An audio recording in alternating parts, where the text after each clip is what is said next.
All right, we are waiting for word tonight from the National Weather Service on whether a tornado did in fact touch down yesterday evening in Stafford County.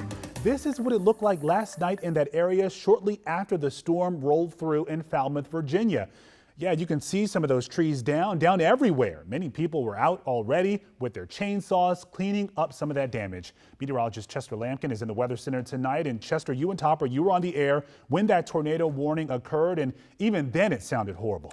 Yeah, it was a mess yesterday evening. We tracked that storm for a couple of hours, actually. That particular cell moved across northern Virginia and into the Falmouth area. Now, the National Weather Service, of course, surveying the area today. So far, they have not officially identified whether a tornado has touched down, but mentioned there was significant structural damage from trees falling onto homes. Information regarding a tornado or whether it was confirmed will come sometime later this evening.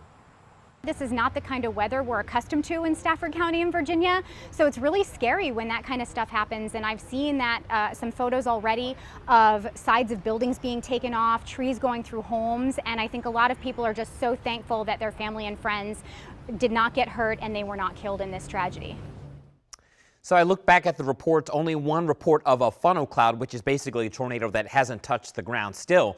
A lot of damage. The survey has been done, and you can see the radar from yesterday evening. That storm just raking right across the Fredericksburg area. A little bit closer in. Want to show you. There's Falmouth right there on the north side of Fredericksburg, right into Stafford County. You can see that storm cell moved right over the city and then down through Sylvania Heights. So we're going to keep an eye on the latest information from the National Weather Service, and we'll let you know as soon as we know whether it was a confirmed tornado. But if I were a betting man, Lorenzo, sure looked like tornado damage. Yeah, that's what I was going to say. A lot of people living there, you look at that widespread damage and they say automatically, like, yes, this was in fact a tornado, no doubt. So what exactly is the National Weather Service looking for? How can they confirm that a tornado did touch down there? Right. So they'll look at how the structures were damaged. Okay. They're going to look at the pattern of the damage as well, which is extremely important because the pattern would either indicate whether it was more of a downdraft or straight line winds, which tends to flatten things in the same direction, while tornadoes, as you know, they spin,